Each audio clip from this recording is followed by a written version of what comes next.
덴마크의 공군대 정유라 씨, 아이와 함께라면 당장 귀국하겠다 이렇게 밝혔는데요. 자, 정유라 씨 그 모성에 대한 얘기를 하기 전에 일단은 동정민 특파원이 전해줬던 얘기들 하나하나 짚어보도록 하겠습니다. 최병욱 편집장님, 어떤 얘기가 가장 귀에 콕 꽂히시던가요? 글쎄, 제가 보기에는 이제 지금 저 제목에도 있듯이 아이 걱정을 굉장히 많이 하고 있지 않습니까? 네. 그래서 이제 아이와 만약 함께 있을 수만 있다면 곧바로 한국에 오겠다 이런 얘기인데, 그래서 이제 한국에서 만약에 구속을 안 시켜준다면 뭐 이라는 조건도 또 달았거든요. 그 구속을 면하게 해달라는 조건도 결국은 아이 문제였어요. 근데 우리가 지금까지 이제 아시다시피 최순실 씨, 그러니까 정유라 씨가 자기 어머니에 대해서는 굉장히 함부로 대했던 여러 가지 증거들이 나왔지 않습니까? 그래서 보면 역시 그러니까 최순실 씨 입장에서 보면 정유라 씨도 딸인데, 네. 정유라 씨도 그 아이를 키워보니까 자기 아이에 대한 그 어떤 애정, 사랑, 이런 건 여전히 느끼고 있는 것 같다. 이런 생각이 듭니다. 네, 보면은요, 저희도 이제 동특파원도 집에 갔다가 깜짝 놀랐다는 거예요. 개랑 고양이가 너무 많아서, 특히나 이제 고양이가 많아가지고 문 열 때마다 계속 나왔다는 거거든요.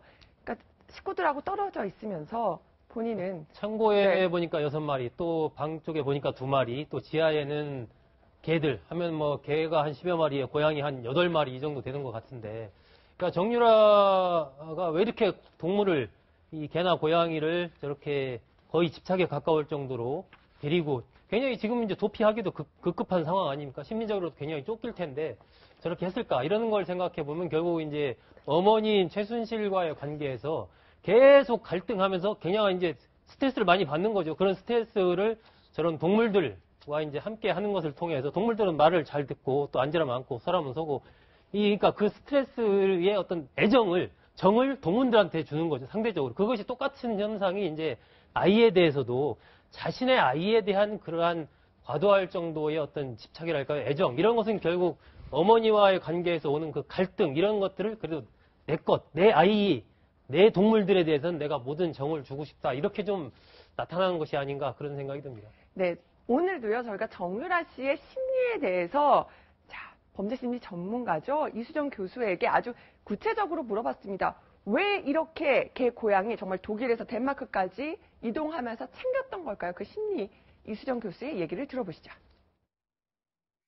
가정에도 불화가 있었고, 그리고는 이제 남편과도 충동적으로 잠깐 동거를 하긴 했으나 남편이 결국은 참지 못해서 떠나고, 본인이 아마 버림받았다는 생각을 할 가능성이 굉장히 높아 보이는데, 애완동물은 사실 무조건적인 어떤 애정 표현을 하죠. 그런 데서 오는 심리적인 위안, 이런 것들이 정유라에게는 일단은 애완견이나 애완묘를 많이 이제 입양을 하는 데에 영향을 미쳤지만, 문제는 생활 관리를 못 하다 보니까 독일에서 무슨 이 동물 학대법으로 지금 혐의가 있을 정도로 돌보지를 못한 이런 이제 측면들을 보이는 거라고 생각이 듭니다. 저는 소정숙 국장님 말씀이 맞다고 보이는 게, 네. 애정 결핍증이다.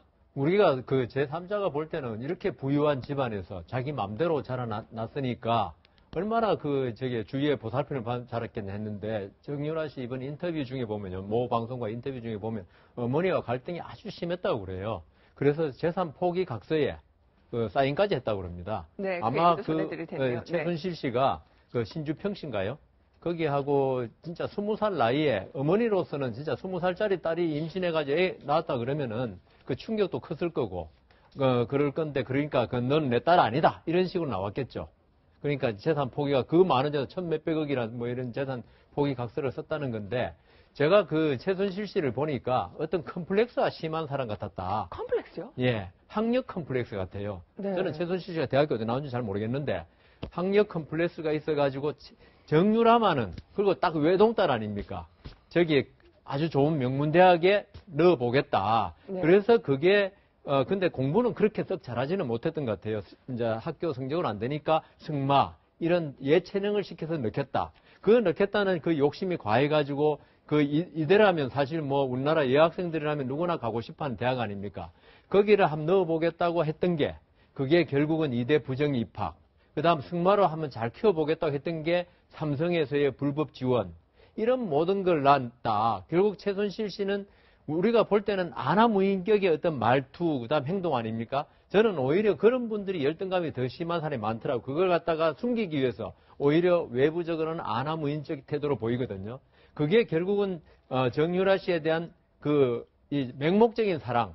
얘는 내가 잘 키워보겠다. 그런데 그 딸이 나중에 20살에 아기 놓고 이러니까 갈등이 아주 심했을 것이다. 그러면 정유라 씨는 그 어머니와의 그 트러블 이런 걸 갖다가 결국 동물들에게 사랑을 쏟음으로써 해결한 게 아니었나 그렇게 생각됩니다. 네. 저희가 아마 최순실 씨의 모성 그리고 정유라 씨의 모성 또 어떻게 이것들이 또 부작용으로 나타났는지 하나하나 짚어볼 텐데요. 먼저 이 정유라 씨가 어떻게 체포됐는지 그 과정부터 한 번씩 짚어보도록 하겠습니다. 양재인 변호사, 보면은요, 그 덴마크 올보르 집 앞에 있던 정유라 씨가 타던 차예요. 그런데 이 차에 있는 표시 때문에 지금 여기가 바로 정유라 씨가 머물고 있는 곳이다. 힌트를 얻었다. 그렇죠. 이게 언론에 이제 그 정유라 씨가 체포되는 과정이 사실 다 공개가 됐는데요. 그 정유라 씨가 이제 머물고 있다고 알려져 있는 그 덴마크의 집 앞에 세워져 있던 그 차량의 번호판에 최순실 씨의 이름으로 추정되는 그 CS라는 이니셜이 있었다는 겁니다. 그리고 뭐 D 앞에 D 같은 경우에는 이제 독일을 의미하는 뭐 더치라고 해서 이제 그 추정을 하고 있는데 사실 그 점을 보고서는 이제 기자가 저거는 그 최순실 씨가 그 구매를 지시한 그 렌탈을 지시한 차량이 맞고 그렇기 때문에 정유라 씨가 저 집 안에 머물고 있구나라고 이제 확정적으로 생각하는 단서가 됐던 게 사실이고요. 그리고 당시에 이제 차량 안에는 그 아이가 있었지 않습니까? 정유라 씨 아이를 위한 그 카시트나 그런 유아용품들이 있었기 때문에 확신을 했다라고 알려져 있습니다. 네, 저희가 뭐 최순실 씨와 그다음에 그 독일에 있던 직원분들 주고받은 카톡 내용에도 뭐 구입 지시까지는 아니었지만 뭐 폭스바겐 가서 뭐 렌트 하세요 이러고 줄줄줄줄 지시하던 그런 카톡 내용도 보도해드리기도 했는데 결국 최순실 씨가 사세요 했던 그 차로 인해 바로 힌트를 얻어서 또 정유라 씨가 결국은 또 체포되게 됐어요. 예, 지금 그 정유라의 체포 과정, 특히 결정적인 단서가 뭐였느냐에 대해서는 여러 갈래 의견들이 있습니다. 네. 그런데 지금 이제 그 정황 중에 하나가 저 차 때문인데 덴마크 입장에서 보자면은 독일 차이기 때문에 눈에 띈다는 거예요. 네. 여기 D가 이제 도이치, 그러니까 독일에서 왔다는 차를 증명하는 건데 그 점에서 뭐 눈에 띄었다 뭐 이런 부분이 있고 사실 정유라 최순실 씨가 독일에 지난해 8월부터 도피 행각을 하는데 본격적으로는 10월부터 합니다. 그 과정에서 차량들을 굉장히 많이 이용합니다. 승용차부터 밴, 그리고 회사들도 굉장히 다양합니다. 그리고 물론 고급 차들 위주로 되어 있습니다만은 이번에 그 독일차 요 번호판에 나와 있는 것이 네. 어떤 단서로 작용하지 않았냐 그렇게 보는 것 같아요. 네. 자, 보면 정유라 씨가요. 아이에 대한 얘기가 나오면 법정에서도 울먹이기 시작했다. 기자들과의 질의응답에서도 마찬가지였습니다. 아이에 대해서 어떤 얘기 했는지 먼저 정유라 씨 목소리 들어보시죠. 아기랑만 같이 있으면 한국으로 들어간다고 네. 내일이라도 들어갈 수 있다. 네, 저 진짜 보육원에 있든지 사회단체에 있든지 병원에 입원해 있든지 상관없거든요. 현재 신경 한마디만 얘기해 주세요. 좀 어떠세요? 그냥 애기가 자, 아기가 보고 싶다. 병원에 있든 사회단체로 가든 어쨌든 아기랑 같이 있고 싶다. 이렇게 호소를 합니다. 이 부분은 뭔가 지금 모성애를 호소해서 뭔가 좀 비껴가려는 건지 진실인 그래서 건지. 뭐 동정심을 좀 유발하려고 하는 건지 아니면 네. 진짜 순수한 모성애로서 왜냐면 아기가 지금 2살도 안 됐잖아요. 네. 그러니까 우리식으로 따지면 19개월 정도 됐다는 거거든요. 미국식으로 따지면. 그래서 이제 2살도 안 됐으니까 그리고 본인이 지금 그러니까 정유라 씨 입장에서 보면 어머니도 없고 남편도 지금 없어요. 독일 현지에. 그리고 기껏해야 이제 그 돌봐주는 보모 정도가 지금 하나 있는 거잖아요. 네. 그리고 이제 마필관리사가 뭐 아기를 볼 수는 없을 것이고, 그리고 그 사람들하고 떨어져 있으면 이 아기는 과연 누가 어떻게 보느냐는 문제에 대해서 본인의 책임감을 많이 느낄 것이기 때문에 어찌됐든 간에 덴마크에 있든 한국으로 돌아오든 아기와 함께 있을 수 있는 그런 방안만 마련되다면 본인이 뭐 특검 조사든 뭐든 임하겠다. 뭐 이런 것으로 보입니다. 네. 자, 여기서 법원에서 이렇게 호소를 했다는 건데요. 자, 여기서 판사 출신인 또 여성원 변호사께 질문해 드리겠습니다. 자, 보면은요. 이런 정유라 씨를 만약에 이렇게 판단을 하게 된다면, 뭐 구금할지 아닐지 판단하게 된다면, 저는 정말 오로지 자식을 생각하고 아이와 함께만 있게 해준다면 언제라도 한국에 가겠습니다. 이런 호소할 때 판사로서 흔들리시겠습니까? 이게 초임 판사하고 나이 많은 판사가 틀립니다. 초임 판사가 아니시잖아요. 그러니까 초임 판사 때는 저 정도 말이면 애타는 모정, 이러면서 상당히 고려하는데요. 네. 이게 재판을 하다 보면 거의 다 모든 분들이 저런 말을 하는 사람이 워낙 많기 때문에 나이든 판사들은 흔들리지 않죠. 네.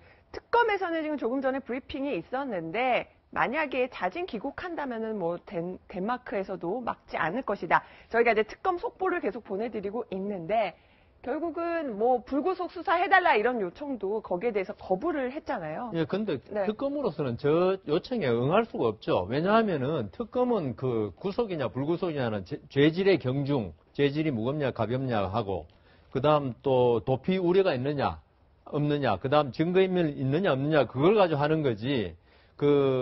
뭐 아기가 있다거나, 그 다음 네. 젊은 그 여성이라 이게 그 구속이냐 불구속이냐 기준은 좀 되기가 힘듭니다. 저 특검 관계자 지금 덴마크로 파견한다고 하거든요. 그거는 네. 제 생각에는 그거는 그러니까 거기서 인도해 줄 경우를 대비해서 한 건데, 네. 원래는 우리나라 경찰이나 특검 관계자가 덴마크 가서 어떤 구금을 하거나 할 권한이 없습니다. 왜냐하면 그 나라 주권에 반하는 거기 때문에. 그거는 이제 혹시 한국을 자진 귀국이나 이렇게 하게 되면 그 오는 동안 어떤 자해 행위를 한다거나, 그다음 다른 데 도주할 염려를 없애게 하는 거지, 우리가 가가지고 체포를 할 수는 없습니다. 좀 전에 보니까 덴마크 법원에서 긴급 인도 구속 결정을 받았다. 네. 그래서 특검에서 신속히 송환하겠다 이렇게 얘기를 했거든요. 그것은 아마 지금 파견한다는 부분이 네. 정유라 씨를 신속히 데리고 오기 위해서 파견하는 게 아닌가, 뭐 그렇게 생각이 됩니다. 그렇다면 생각했던 것보다 빨리 우리나라로 귀국할 수 있을 것으로 그렇게 좀 보여지고. 근데 네. 구속 결정이 있지 않습니까? 네. 그거는 뭐냐 하면은 이게 이유가 없으면 4일 내에 석방할 수 돼 있다고 그럽니다. 유럽에서. 근데 4일 내에 만일 석방을 해버리면은 이게 또다시 또 체포하는데 시간도 걸리기 때문에 긴급 구속 결정이라고 해가지고 28일 동안 다시 구금할 수 있는 시간을 갖다 중개 긴급 구속 결정이고, 여기 대해서 정유라 측에서 항소를 했기 때문에 네. 그 긴급 구속 결정이 부당하다. 뭐 항소하기 때문에 시간이 걸릴 그러니까 것이다. 그 상급 법원에서 다시 판단을 받아야 하기 때문에 어떻게 될지 모르겠습니다. 예측하기가 조금 아직 네, 좀 빠르다. 이거죠. 네. 정유라 씨, 저는 아이 문제와 관련해서는 저게 이제 최순실 씨에게 정유라 씨는 어떤 존재인가 보면 네. 굉장히 우리가 약한 고리다 이런 얘기를 많이 했지 않습니까? 네. 그러면 정유라 씨에게 저 아이는 또 어떤 존재인가? 저는 최순실 씨에게 정유라 씨보다 정유라 씨에게 저 아이의 존재가 더 크지 않나. 더 약한 골이다. 어차피 지금 정유라 네. 씨는 엄마랑도 뭐 싸워서 엄마이긴 하지만 사실상 굉장히 사이가 멀어진 지가 오래됐고, 남편이었던 뭐 정식 결혼했는지는 모르겠지만 어쨌건 신주평 씨와는 이미 헤어져서 4월 달에 신주평 씨는 한국으로 왔지 않습니까? 네. 사실상 혼자 있는 상황에서 그야말로 정유라 씨가 나름대로 어떤 정을 주고 뭔가 위로를 얻을 수 있는 존재, 그 개나 고양이 아니면 이 아이가 유일하거든요. 그렇기 때문에 이 아이의 존재라는 것은 굉장히 큰 것이고, 저 부분이 이제 앞으로 정유라 씨의 송환이라든지 여러 가지 부분과도 저 아이의 존재가 굉장히 중요한 어떤 의미를 갖지 않을까, 그런 생각이 듭니다. 저는 아이와 함께 가게 해준다면은 자진 귀국한다는 이 얘기가 진심인지 정말 궁금했습니다. 그래서 범죄심리 전문가에게 물어봤습니다. 들어보시죠. 특검에다가 일종의 딜을 제시를 한 것 같은데, 이제 불구속 수사를 하면 내가 자진 귀국을 하겠다, 복잡하게 안 하고, 이렇게 제안을 한 것으로 보여요. 그 아이랑 같이 있겠다는 건 이건 진정성이 있다고 보여요. 도피 과정에서 결국에는 남편도 있다 떠나고, 뭐 믿었던 엄마도 떠나고, 결국 본인과 이제 아이만 남은 상태에서 아이에 대한 뭐 애착이 높아지지 않을 수 없는 상황일 거거든요. 보호 본능 때문에라도 아이랑 떨어질 수 없다라는 게 지금 정유라 씨의 가장 중요한 요구인 것으로 보이고요. 제가 볼 때는요. 네, 형 교수님. 정유라 씨가 처음에 그 긴급 체포됐지만은 초기의 당황과 다르게 이 법적 대응, 특히 발언 같은 경우는 굉장히 정리돼 있었다 그랬잖아요. 네. 제가 봐도 여러 정황상 법적 조력자가 있었다고 봐야 됩니다. 그런데 이제 그 과정에서 두 가지 조건을 겁니다. 첫 번째가 뭐냐면은 즉시 석방해주면 3일 내에 자진 귀국하겠다. 그 다음에 나온 게 한국에 와서 자기를 불구속하면은 귀국하겠다 이랬거든요. 네. 제가 볼 때는 이런 부분들이 전부 그 특검에 대한 법적 대응이자 자신을 자유롭게 하기 위한 제안 같고, 그 과정 속에서 아이가 등장하는 것 같은데요. 제가 볼 때는 물론 이 어린아이 19개월밖에 안 됐기 때문에 보호도 해야 될 것이고 엄마와의 그것만큼은 보장해야 되기 때문인데, 이 부분은요 국내 송환한 다음에 그런 절차를 진행해주면 될 것 같아요. 네. 저기에 있는 동안은 우리 국내에서 지금 사실은 얼마나 많은 학부모들이나 학생들이나 그 상실감과 분노에 있는데 이런 옹색한 변명에 너무 휘달릴 것이 아니라 일단은 송환에 필요한 절차에 충실했으면 좋겠어요. 자, 뭐 촛불 시위에 정말 불을 당겼다라는 얘기를 듣는 정유라 씨는 기자들과 만나서 종종 엄마 탓을 하기도 했고요. 뭐 세월호 7시간 관련해서 뭐 아는 게 있냐고 물어보니까 뭐 이런 얘기를 하기도 했습니다. 들어보시죠. 사실 독일 오게 된 것도 박원호 전무님께서 저한테 애기 낳고 신경 복잡하고 어머니랑 자꾸 싸우게 되니까 아시다시피 저희 어머니랑 저랑 그거 사인까지 재산 포기각서까지 쓸 정도로 사이가 많이 틀어졌었는데 계속 남자친구가 마음에 안 들다 보니까 계속 문제가 이어졌었어요. 그러다 보니까 어머니랑 아예 대화를 안 하는 사태까지 왔었고 중간에 항상 박원호 전무님이랑 전무님을 끼고 얘기하는 상황까지 왔었던 거예요.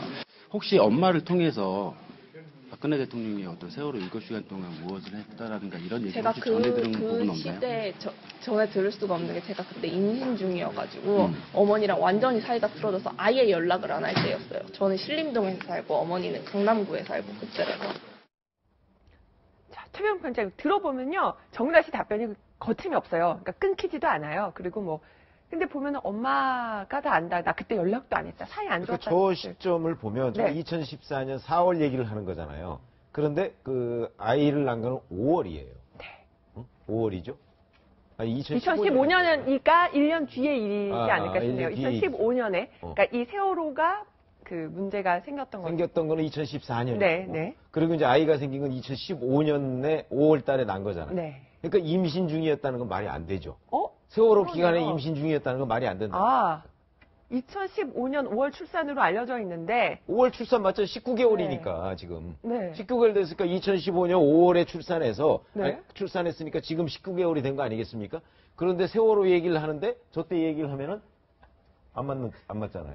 아니 그 역산을 하면 지금 19개월이잖아요. 그렇죠. 세월호 참사가 2014년 4월 16일이기 16일이니까. 그 기간이 그러니까 맞죠? 아이를 임신한 거는 한 8월이나 뭐 9월쯤 되지 않겠어요? 2014년 8월이나 9월쯤 되니까 2014년 4월에는 임신 상태가 아니었을 거다 이거예요. 특검에서 이거부터 조사해봐야겠네요. 아니 그러니까 네. 그렇게 따지면 그러니까 지금 얘기하는 거는 그 시점을 좀 정유라 씨가 헷갈린 것 같고 네. 어찌 됐든 간에 그 시점에 사이가 나빠진 거는 맞는 것 같아요. 네. 나빠져가지고 왜 그러냐면 신림동에 살고 뭐 그러니까 남자친구랑 같이 같이 살던 신림동에 시점이다. 사는데 그때 네. 그 최순 씨는 온통 그 이 신주평이라는 그 남편하고 정유라를 어쩌면 떼어놓을까 하는 생각밖에 안 했던 것이고 그리고 결국은 이제 그럼에도 불구하고 정유라 씨가 임신을 하고 나서 2015년 5월 달에는 제주도에 가서 애를 낳잖아요. 그런 거 보면 애를 그 임신했을 때의 기간부터 애를 낳는 기간까지 그 기간까지 그 정유라 씨와 최순실 씨는 극도로 사이가 나쁜 상태였던 거. 네. 그거는 맞는 거예요. 그거는 팩트인 것 같다. 양진희 변호사. 그런데요, 이 지금 정유라 씨 얘기를 들어보면은 얘기하는 게 엄마한테 다 떠넘기는 건지 아니면 뭐 엄마와의 갈등 같은 미움 같은 게 또 드러나는 건지 여러 가지 좀 신경이 복합적으로 보이거든요. 그렇습니다. 사실 그러니까 그 기간 동안에 엄마와 사이가 멀어졌던 것도 사실인 거는 맞는 것 같은데요. 하지만 이제 정유라 씨 입장에서 지금 굉장히 냉정하게 생각해야 되는 부분이 네. 분명히 자기가 법적으로 어떻게 하면 빠져나갈 수 있는지 조력자도 있을 것이고 본인 스스로도 많은 생각을 할 겁니다. 그렇기 네. 때문에 시간상으로 쭉 올랐고 뭐든지 엄마가 알아서 한 것이다. 근데 사실 지금 상황에서 그럴 수밖에 없는 것이 최순실 씨는 이미 구속이 돼 있고 최순실 씨는 사실상 이제 몸통이기 때문에 이거를 그렇기 때문에 반드시 이제 특검에서도 정유라 씨를 빠른 시일 내에 송환을 해와서 그 부분에 대해서 철저하게 밝혀내야만이 이 책임을 다 질 수 있다고 생각을 합니다. 근데 저는 개인적으로 생각할 때, 네. 이 자리에서 몇 번 이야기했는데, 정유라가 과연 알았을까? 최순실 씨의 여러 가지 국정농단 범행, 그 다음 삼성관계 범행, 그 다음 이런 거는 저는 그 이화여대 입학, 결과적으로 수혜자는 맞는데, 네. 과연 이 재판할 때 있죠. 이 범행을 한 거하고 그 혜택을 받은 거는 좀 별개 문제거든요. 물론, 수혜자가 범행에 가담한 게 대부분이겠죠. 그런데 이 경우는 모녀간이라는 특수한 관계가 있고, 네. 그 다음 미성년자일 때부터 진행이 되기도 최순실 했고. 씨가 정유라를 네. 갖다가 거의 조정해서 키웠다는 느낌이 많이 들었어요. 그래서 지금 나이가 지금 21살인가 그렇죠, 아마. 이런 젊은, 진짜 우리가 볼 땐, 저 입장에 볼 때는 진짜 애기 아닙니까? 애기가 어떤 이런 복잡한 거래에 관해서 뭘 알았겠냐. 그러니까 지금 정유라 씨 이번 인터뷰에도 나오고 보면 어머니가 포스트잇을 해놓고 도장 찍으라면 찍었다는 거거든요. 제가 이 최순실 씨와 나이가 한 10살, 20살 차이 나는 동업자하고 간에 최순실 씨가 찍으라면 찍고 마라 그랬다 그러면 있죠. 네. 그거는 이해가 가요. 그런데 정유라는 최순실 씨보다 나이가 한 40년 어린 어린인데 찍으라면 찍는 거죠. 그래서 저는 그러니까 몰랐을 것이다. 조사해봐야 알겠지만 몰랐을 가능성이 훨씬 크다고 봅니다. 저는 요즘에 중학생만 돼도요. 다 합니다. 알 거. 아. 알 거 다 하고 지금 정유라 나이 21살이면 완전 성인이에요. 네. 투표권도 있지 않습니까? 완전 성인이고 그렇기 때문에 저는 최순실 씨와 정유라 씨 그러니까 엄마와 딸 사이에 지난번에 최순실 씨가 귀국할 때든 아니면 귀국하고 나서든 뭔가 네 학교와 관련된 거나 이 말과 관련된 지원 관련된 건 어쨌든 모두 엄마가 다 한 걸로 할 테니까 네. 혹시나 앞으로 기자들이 만나서 물어보거나 무슨 일이 있으면 너는 무조건 모른다고 해라. 네. 뭔가 그런 좀 대화가 있지 않았을까. 몰랐을 예, 것이다. 아무리 모른다고 해도 정유라 씨가 본인이 이렇게 지금 타는 말의 소유주가 어디고 본인도 삼성 소속이라고 전에 적었지 않습니까? 그리고 이화여대도 여러 가지 F학점도 받았다고 하지만 본인이 정확하게 이게 그렇지 않게 나가는 부분을 본인도 잘 알고 있었다. 그러니까 어머니와 이제 사전 교감은 있었을 저는 뭔가 것이다. 얘기가 좀 있었지 않나. 라는 얘기를 해주셨습니다. 제가 볼 때는요, 네. 오늘따라 제가 무슨 비정하게 말하는 것 같지만은 사실은 그게 아니고, 네. 오늘날 우리 이 나라에 뒤덮고 있는 이 사광에 네. 아주 핵심 연결고리이자 당사자 중에 한 명이에요. 네. 그리고 성장 과정도 그렇지만은 지금 21세 나이에 다 알 것 아는 데다가 지난 과정을 한번 보자고요. 일단은 뭐냐면은 선화예술중학교, 청담고, 이화여대에 갈 때에 학사 일정을 봐도 모를 수가 없어요. 고등학교 같은 경우도 네. 아니 고3 때만 해도 105일을 무단 결석을 했는데 그렇게 해서 안 된다는 거를 누구나 다 합니다. 특히 체육 특기생들은 너무나 잘하는 거예요. 그렇게 해가지고 졸업을 하고 그리고 입학할 때도 면접 볼 때도 그렇습니다. 다른 사람하고 다르게 본인은 그냥 승마복을 입고 들어가요. 그리고 금메달도 꺼내 보였다. 예, 네. 그리고 그게 신호라고 이미 다 알고 있었고 이런 상황 속에서 진행이 됐고 또 무엇보다 하나만 덧붙이고 네. 싶은 게 정유라 이 씨를 빨리 송환해야 되는 것이 삼성과 최순실 그리고 박근혜 대통령에 이어지는 이 뇌물죄, 특히 제3자 뇌물죄 포함해서 그 연결고리 아주 중요한 당사자라니까요. 그래서 모를 리가 없다라는 게 지금 소동석 그렇죠. 국장님, 형 교수님 얘기예요. 네, 자, 2대2가 될 것 같아요. 아, 그런가요? 이건 예. 충분히 모를 수가 있고 저는, 모를 수 있나요? 저는 몰랐을 것이라고 생각합니다. 그러니까 무슨 얘기냐면 네. 자, 이 말을 어느 날 갑자기 그 비타나 부인가 하는 걸 사잖아요. 네, 아주 사줘요. 비싼 말. 네. 10억짜리라는 거 아니에요. 그걸 네. 사줍니다. 자, 그러면 그거를 최순실 씨가 야, 이 말은 내가 말이야, 삼성에다가 압력을 넣어서, 그래서 대통령한테 얘기했더니, 삼성이 금방 사주더라. 그래서 이게 이제 우리가 좋은 말을 타게 됐어. 앞으로 네가 이 말을 타면서 좋은 성적을 거둬. 이렇게 얘기 안 했을 거거든요. 네. 이거 삼성이 후원한 거야. 라고 얘기했을 거라고. 다 그렇게 얘기 안 들었는데 했겠어요. 그거는 다 엄마가 알아서 했다고 그러니까 빼네요. 그렇게 되면 정유라 씨는 네. 삼성이 후원했다고 믿고 있지. 네. 예를 들어서 자기 어머니가 대통령을 움직여서 삼성한테 10억을 해서 말을 사줘서 이게 특혜로 지금 타고 있는 것이다. 이렇게 생각 안 할 것이고 그런 얘기를 최순실 씨가 얘기를 안 했을 겁니다. 그리고 네. 이대에 부정 입학하는 문제도 다 갔더니 이대에 뭐라고 입학을 한다고 하잖아요. 이대에 입학한다는 거는 정유라 씨가 청담고등학교 다닐 때부터 친구들한테 그렇게 얘기하고 다녔다는 거예요. 나는 어차피 학교 들어가게 돼 있어. 근데 이것도 최순실 씨가 자기 딸한테 그렇게 얘기하지 않았을 거예요. 야, 너는 어차피 내가 부정 입학 다 네. 시키도록 얘기돼 있어. 저 김경숙 전 학장 이런 사람들하고 다 얘기돼 있으니까 걱정하지 말고 학교는 안 가도 돼. 그건 내가 고등학교 다 조치해놨어. 이렇게 얘기하지 않았을 거거든요. 그 생각에는요. 네. 그러니까 전체적으로 다 이만저만 했으니까 너는 그냥 편안하게 들어가기만 한데, 그러니까 정유라 씨는 편안하게 난 들어가기만 하면 된다고 들었을 네. 거라고. 아니, 우리가 지금 판단하는 건 정유라 씨의 어떤 진실성, 네. 종교적인 진실성을 말한 경우 재판에서 어떻게 될 것이냐 그걸 말하는 건데. 네. 아니, 그럼 지금 정유라 씨가 있죠. 사실관계. 정유라 씨가 만일에 지금 저렇게 아까 나온 대로 다 모른다 그러고 네. 증인으로 그러면 최순실 씨 나온다고요. 네. 진술 어떻게 하겠습니까? 정유라 모르고 했다고 진술할 거고요. 그리고 법정에서 제일 모르는 건 정유라 씨 나이부터 봅니다. 21살인데 이게 20살 때 일어난 일, 19살 때 일어난 일. 그러면 판사가 어떻게 판단할 것이냐. 그건 생각해보면 알 겁니다. 근데 이제 여상원 판사님이 되신다면 아마 그 어린 연령도 이제 그러니까 말 가지고 것이다. 재판하고 정황 가지고 한다는 거예요. 그러니까 법적인 부분은 잘 모르겠는데 그 네. 지난번에 정유라 씨가 SNS에 글을 올렸었잖아요. 돈 없으면 니네 부모 원망해라. 네. 저는 그런 부분들이 같이 연결이 된다. 결국은 최순실 씨도 이 딸의 그 뭐 중학교, 고등학교, 대학교 전부 다 돈 가지고 안 되는 게 뭐 있어. 예를 들면 최순실 씨의 의식 구조가 그런 부분이 네. 있다라고 보거든요. 그렇기 때문에 그렇게 해왔고 실제로 아마 그 이화여대 교수들이나 아마 우습게 알았을 겁니다. 최순실 씨는 다 이렇게 돈이면 안 되는 거 있어 이런 생각 가졌고 마찬가지로 정유라 씨도 지난번에 SNS 보면 그런 생각들이 있기 때문에 아마 저는 학교에서 입학하는 부분이나 기타 부분들에서도 그런 구조가 이어졌을 것이고 그렇기 때문에 어느 정도 뭐 구체적으로는 몰랐을지라도 어느 정도 좀 짐작은 하고 있지 않았을까 그런 생각을 하는 거죠. 알았을 것이다, 몰랐을 것이다. 굉장히 팽팽한데 조금 전에 저희가 정유라 씨 목소리를 통해서 엄마와 사이가 정말 좋지 않았습니다 들었는데 그런 갈등 부분이 또 이 실마리 찾는데 어떤 영향을 미칠까요? 또 범죄심리 전문가의 얘기를 이어서 들어봤습니다.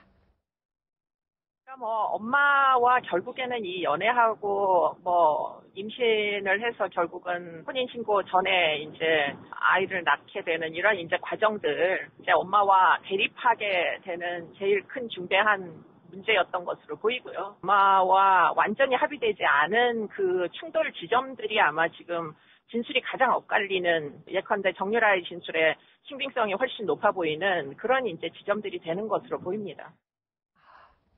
그러니까 출산하는 과정에서 엄마 많이 부딪혔어요. 특히나 말 타는 것도 그리고 이대 나오는 것도 엄마랑 많이 부딪혔는데 결국 그 과정에서 가장 갈등했고 여기서는 둘이 진술이 엇갈려도 보면은 정유라 씨 증언이 더 신빙성이 높을 가능성이 크다.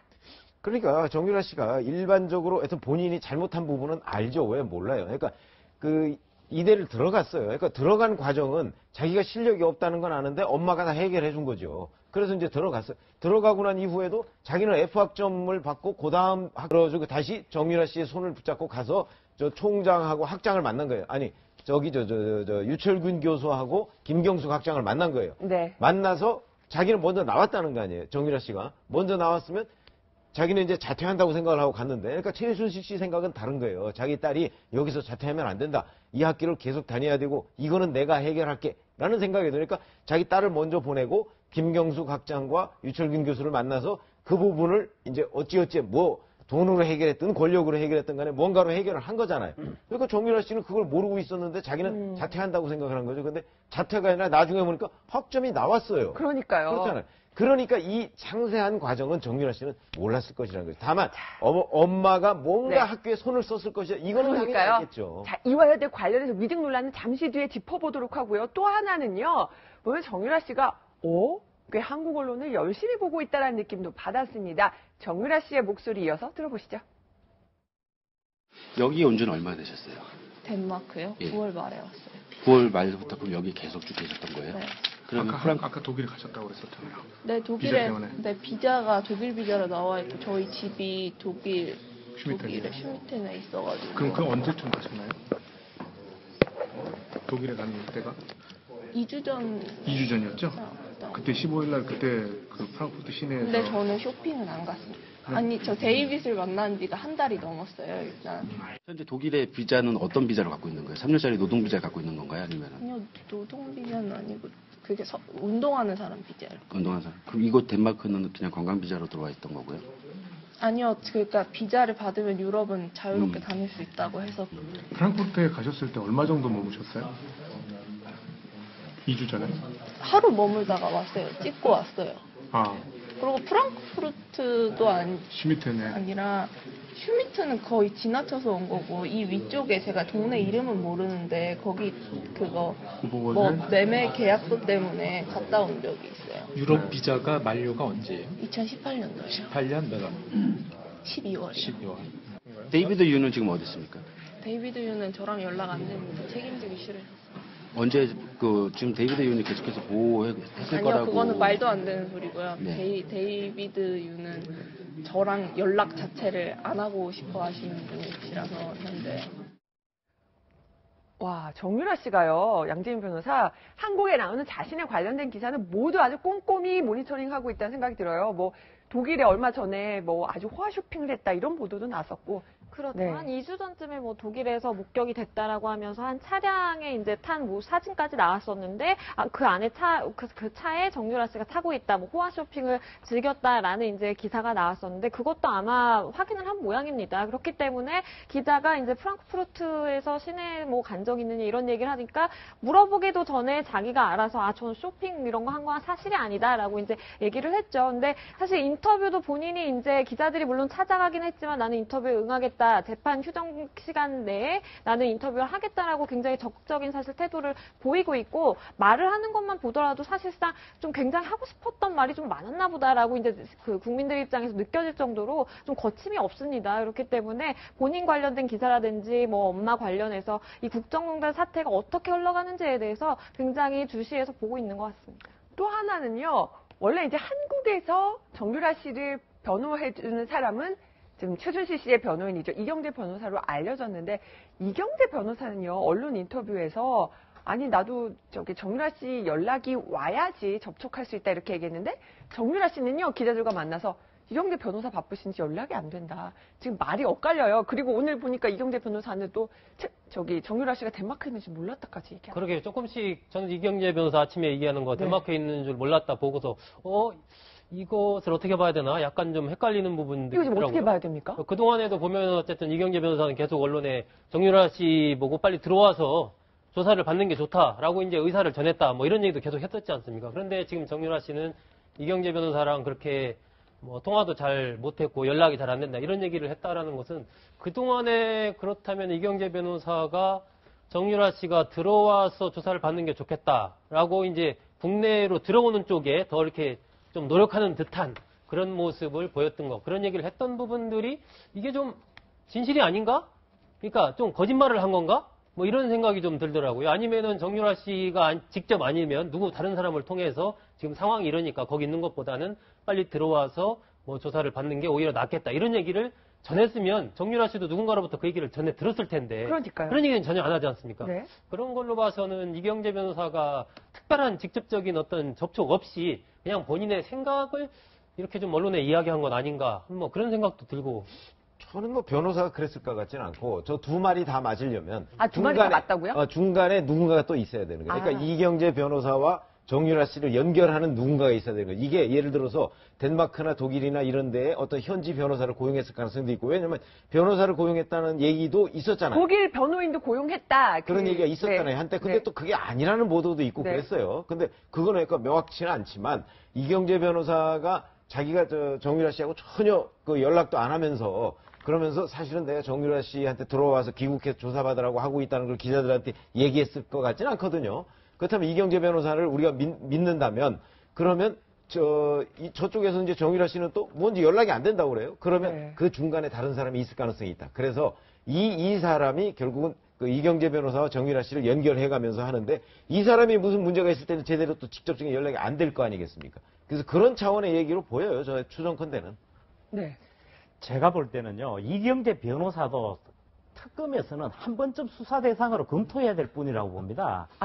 이경재 변호사도요? 예. 네. 제가 볼 때 이 특검에서만큼은 저는 두 가지 부분에 꼭 그 초점을 맞춰줬으면 싶은 부분인데 그 두 부분이 다 관련돼 있는 대목인데요. 첫 번째가 이제 먼저 짚어야 될 분이 데이비드 윤인데 최순실 씨의 사법 처리도 중요하지만 이 재산 문제가 굉장히 중요하잖아요. 네. 그런데 지금도 재산 관리인에 대해서는 거의 안 나와요. 근데 통상 재산 관리는 어떤 큰 대기업도 한 명이 하잖아요. 그런 관점에서 봤을 때에 한국과 독일에 분산돼 있다는 관점에서 봤을 때 한국이 있고 독일은요 여러 정황에서 데이비드 윤이 집사 역할, 호위무사 역할을 했다 그러지만은 정황이나 히스토리를 살펴보면은 재산에 밀접하게 관련이 돼 있어요. 계약 당사자이기도 하고. 그래서 그 부분이 필요하고 또 한 부분이 이 법적 조력자 부분인데 사실은 변호사라고 해서 범법 행위에 대해서 그거를 서로 같이 모의하고 그걸 변호하는 거에 앞장서는 것 자체가 보장받는 게 아니잖아요. 지금 여기서도 저는 뭐 일단은 나중에 아니면 아니다 치더라도 일단 수사 상황에서는 그동안의 우리 사회에 미친 파장을 생각했을 때에 엄정한 잣대를 적용을 해서 수사 대상으로서 접근을 해가야 되고 네. 두 사람 중에 한 명은요. 이번 사건의 연루자들이 똑같은 패턴이 있듯이 뭐냐 하면은 항상 떠넘기게 하는 거.